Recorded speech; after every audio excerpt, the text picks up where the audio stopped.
English football has been under the media spotlight in recent years, from failure on the big stage to problems at grassroots level. With English football fans fearing for our future, what efforts are being made to return our famous footballing nation to the place it deserves to be?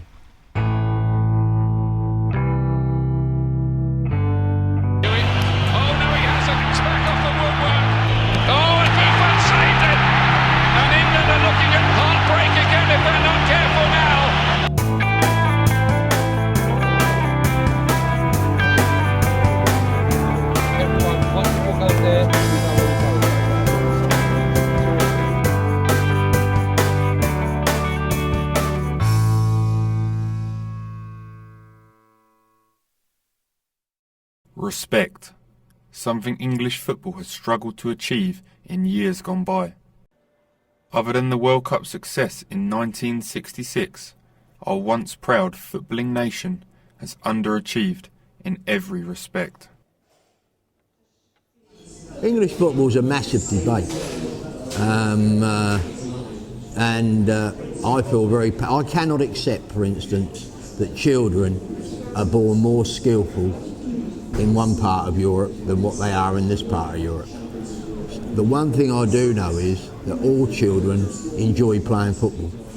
So maybe we haven't been very good in producing that mass into a decent product, because there's no doubt that in general English footballers and the English game, the way it's coached, we have fell behind our contemporaries in Europe. As well as holding down a role within the FA, Pearce is the general manager at Bognor Regis Town Football Club.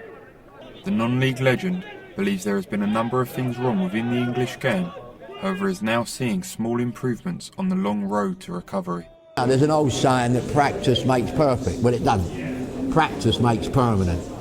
And if you permanently practice poor things, that will come out in your game. And, we're moving in the right direction, but we've been behind for so many years in terms of the size of the pitches we play on. We've changed all that, and I can see little shoots of improvement all the way through, but it's going to take a few years yet for us to catch up. You know, the thing with the FA is people very rarely see the amount of work that goes on. People see the FA as the England team and the FA Cup, but it's so much more in terms of the breadth and depth of the work that we do.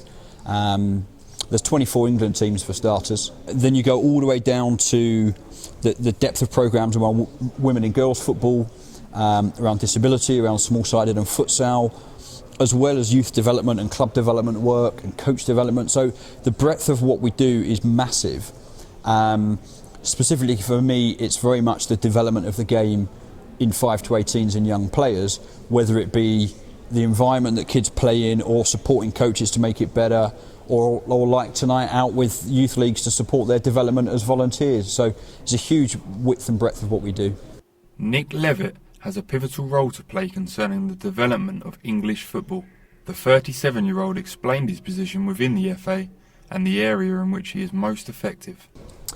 Yeah, so my role at the moment is everything 5 to 18 across the board, specifically focused within the grassroots game and looking at what the future of the game looks like for kids in terms of playing formats, competition structures, trying to address some of the challenges that we've got in the game at the moment, as well as going across to support developing better coaches. But ultimately, I have a real kind of close link around developing better players, and that's kind of very much where I sit at the heart of what I do.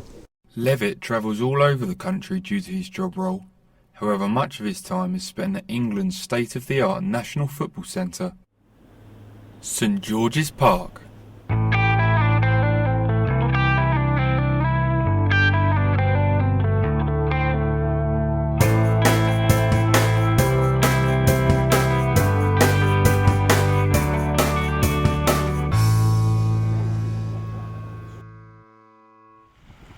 The £105 million facility, set in 330 acres of Staffordshire countryside, is the new home for England's 24 national teams, with 11 outdoor pitches, including a replica of the Wembley surface, a full-size indoor 3G pitch, a suite of rehabilitation and sports science areas, and an indoor futsal sports hall.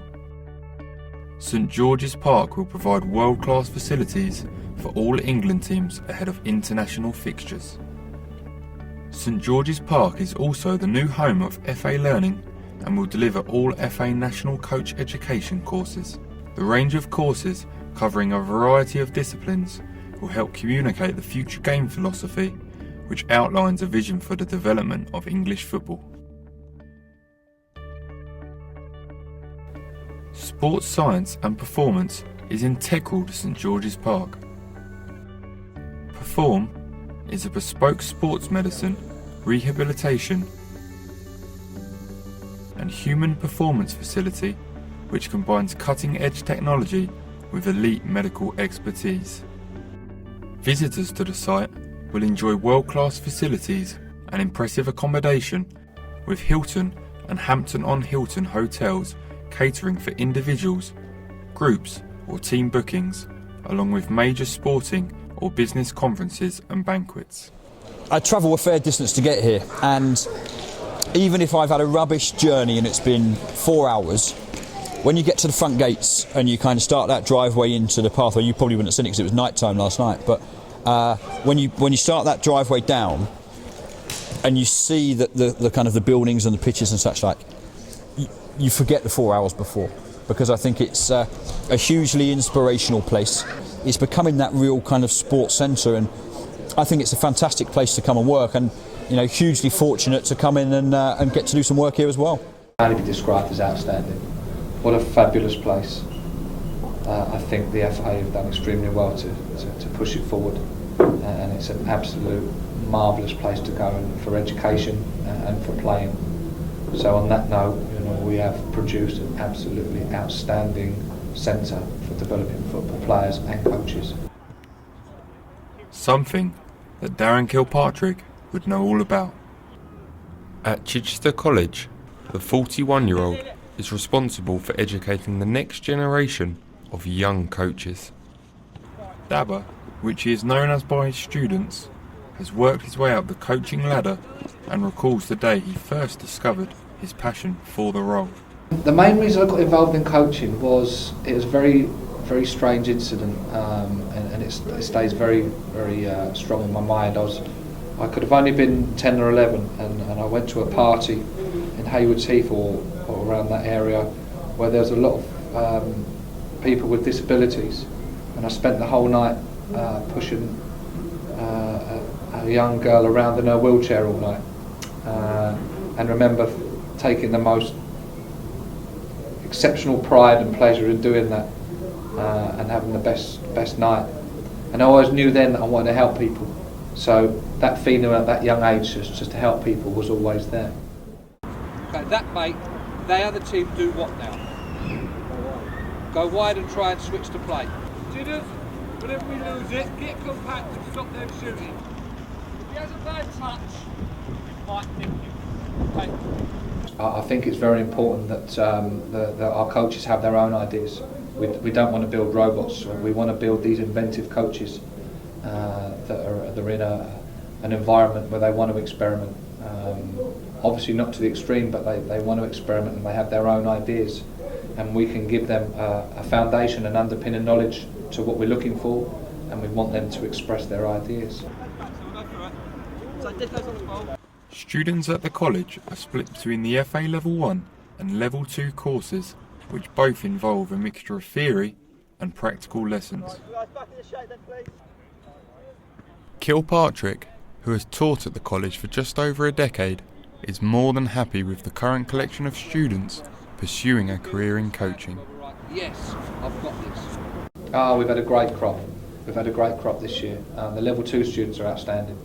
Probably the best crop I've seen as a group in a long time. The Level 1s, we've probably got 50-50 that will come to Level 2.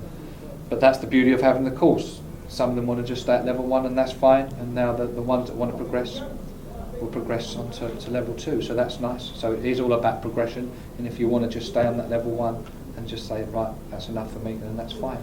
So we are differentiating there for all students. I think the calibre of student that coming to Chichester College now to develop as a coach now is getting stronger and stronger, and we are recruiting better and better coaches each time. But don't forget, if they start spreading out the defenders and there starts holes appearing, go through the middle, because that's what happens in the game. And you manage that. I've learnt so much in such a short amount of time from Dabba and the way he coaches. Like a lot of people have done their level 2s, and they do like the 2-week one, but I think I've just learned so much more. I feel like I'm doing more than level 2, if that makes sense. I feel like I could be doing higher like B licence. The way he coaches is mad. As a player I've excelled so much, and as a coach I've learnt too much to remember sometimes, and I just think as a person I've excelled as well. The students are clearly enthusiastic about the course, which are promising signs for coach education within English football. The Sussex County FA is based at Culver Road, the home of Lancing Football Club.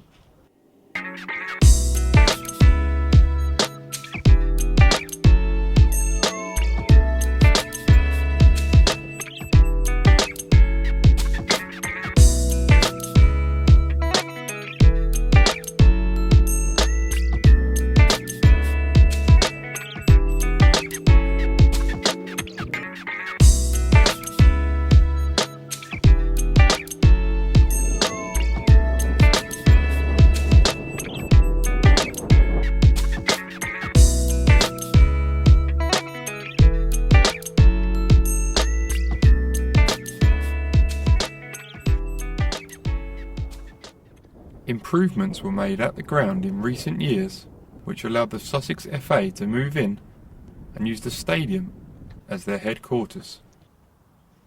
Steve Fizian works closely with youth football and explains some of the changes that the FA have implemented within the grassroots game. So for example, mini soccer was always 7v7, whereas now they've reduced it to 5v5 for under 7s this year. Next year that's going to be under 8s.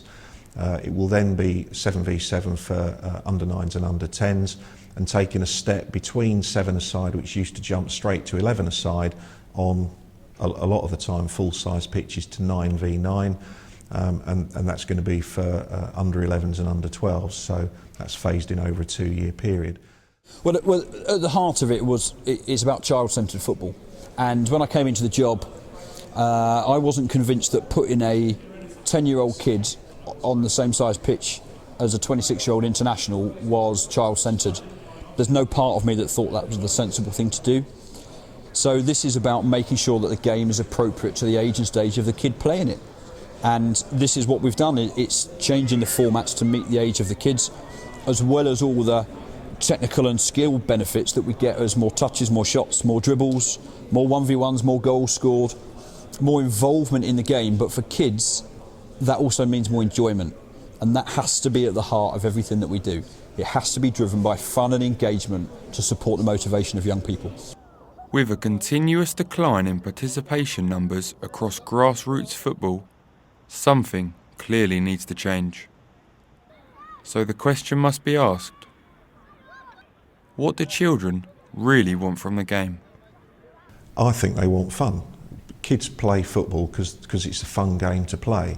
So I think if educated coaches can again provide the right environment so that it's not a win at all costs mentality, so that kids are encouraged to do the same things in games that they're encouraged to try during practice, then I think they will enjoy it more. Are they going to make mistakes? Absolutely, because they're still learning the game, and I think coaches have to be tolerant of that and understand that the only way to improve yourself is to try things that you're not very good at. But if you try things that you're not very good at to get better, you're going to make mistakes. So I think if you provide that right environment, then kids will absolutely come back week after week. I think they just want to be with their friends.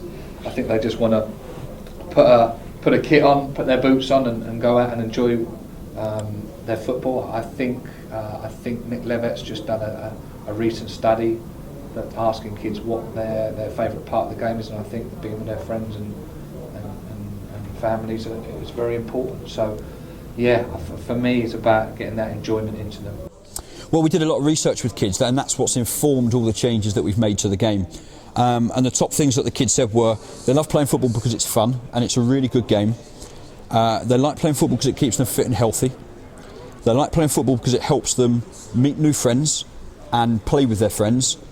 But the biggest thing about what was important to them and why they play was that trying their hardest was more important than winning. Kids would rather play and lose than be sub and win, because they're not driven by winning. They're excited by competition, and they're very, very different things. And we know that adults putting that emphasis on winning is what forces kids to drop out the game. So we've got a real kind of cultural mindset to change within adults to make the environment better for kids now. Running a youth football club involves a lot of time, effort and hard work. Chairman Trevor Henson is experienced in all three attributes. Consciously, you don't start off thinking I'm going to do this. You sort of fall into the role, and sometimes it does end up taking over your life. But it's just, you see, the children seeing their enjoyment. I've always enjoyed football, so why not do something that I enjoy? Worthing Miners Football Club was established in 1976 and currently has 17 teams that compete across Sussex. Henson understands the problems within English football, however believes the grassroots game cannot be linked to the England national team. The actual coaching of the players that will go on to play for England and top clubs is done more at academies, and we don't have a lot to do with that. So I wouldn't say grassroots football is responsible for the lack of success for England. I don't think you can blame the quality of grassroots football on the failings of the England national team. I don't think there's a causal link between the two of them. I think collectively, as I said, if we raise standards at grassroots, it means that there's a better product of player that goes into the professional game, which gives them more to work with within the systems that they've got there. I think we do need to be better at supporting that transition between the systems. So if a kid drops out of the professional game, that they don't just drop into Division 7 with their mates at park level. They get supported at a higher level, kind of in between grassroots and pro. But I don't think there's a causal link between grassroots and the failings of the England team now. I think they're too far removed. With format changes being introduced to improve the game, Henson believes improvements in other areas can help youth football. Well, what would help us at grassroots level, and this morning we've just done it, is to be able to train on 3G pitches, because this winter's been so bad that a lot of the grass pitches are still underwater. So the fact that there is more 3G pitches available does help us. Third generation football pitches are what we need more of, because the way the climate is in this country now, it's heat of action. If you want to play football in this country, unless you're with a real top club, you can near enough say through snow, rain, frost, whatever it is, you don't kick a ball from December to February. Well, what better way is there of putting people off playing the game? I personally get frustrated when decisions are made to not allow 3G facilities at wherever level, at whatever level. If they're good enough, if the pitch is good enough and meets the criteria that it can be played within World Cup qualifiers or Champions League matches, then for me it's good enough for the local under-9s team down the road. The surfaces have moved on a lot more now, so while the technology is there and they're good quality pitches, it's just common sense now. It's absolutely the way forward. We may know the way forward, but are we actually moving? There are some promising signs for the future of English football. We have a plan, and now it's time to produce. I think ultimately, whenever I do leave the game at whatever reason that might be, I want to leave it in a better shape than I found it. I think the game's in good hands, and certainly in terms of coach development, coach education, player development, the people I come across are extremely professional, innovative and very good at what they do. I'm sure England will be successful. Whether it'll be in my lifetime, I don't know, but The money is certainly there. Where some countries have got no chance, in my opinion, of ever coming up the top of the tree, I still believe there's a passion in this country from the children that want to play football, and it's up to us to match that enthusiasm. And I am convinced, it might not be in my lifetime, but one day if we keep doing the right things, knocking on the right doors and working hard, Britain can produce, or England, not Britain, England can produce a team to be proud of. I just hope I'm alive to see it. I wouldn't be worried about the future of English football. I think we're heading in a really positive direction. I think the relationship between the FA and the Premier League is as strong as it's ever been. I think everybody that we've got in the organisation has got the same kind of outcomes and goals in mind. I think everybody needs to pull forward for the future of the game, and I think we're in a really healthy position now. Saturday afternoon, 3 o'clock. There's only one place to be.